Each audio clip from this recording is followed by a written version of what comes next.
into the ring now. We've got our Centurion.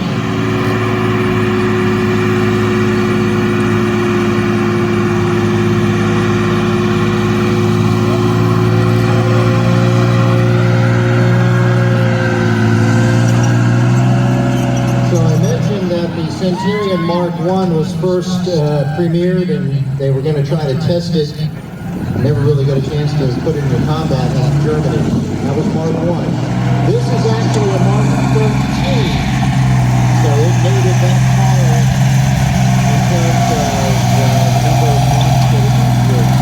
Looking at 105mm main gun, British main battle tank for the 1970s, 60s, and 70s. Centurions in Vietnam. A lot of people don't realize the Australians were fighting alongside of us in Vietnam, along with some South Koreans and some New Zealanders.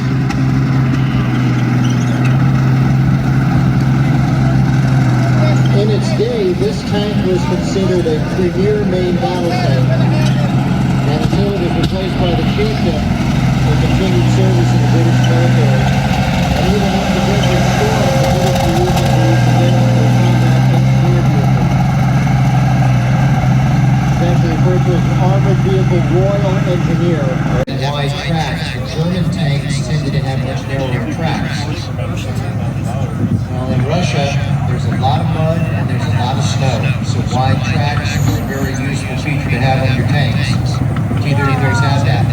The first T-34s had a small two-man turret with a 76mm gun. Ultimately, the larger turret.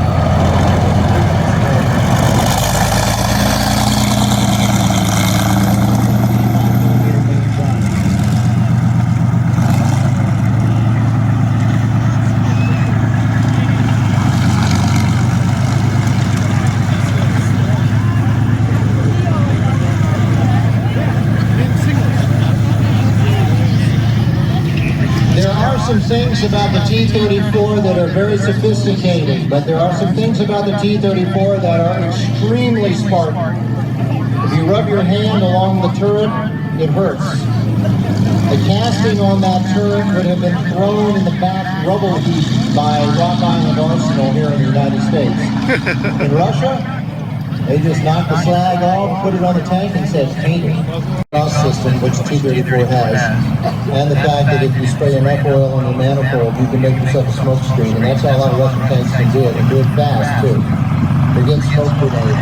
They can just spray a little oil on the manifold and make a huge column of white smoke and disappear. The T-34 features a crispy suspension system, so imagine a wheel mounted on a rod, and that rod is attached to a spring that goes up and down in a box. It's mounted along the outside of the hull, and then there's a piece of armor over that. So what does that mean you have going across the hull inside? Absolutely nothing. No torsion bars, no nothing. No heavy suspension system on the floor. So what can you do with all of that extra space?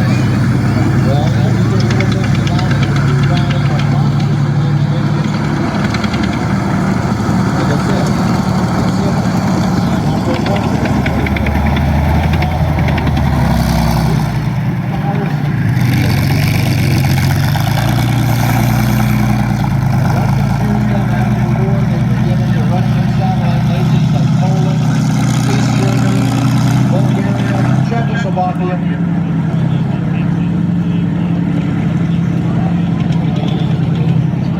They were copied and built by the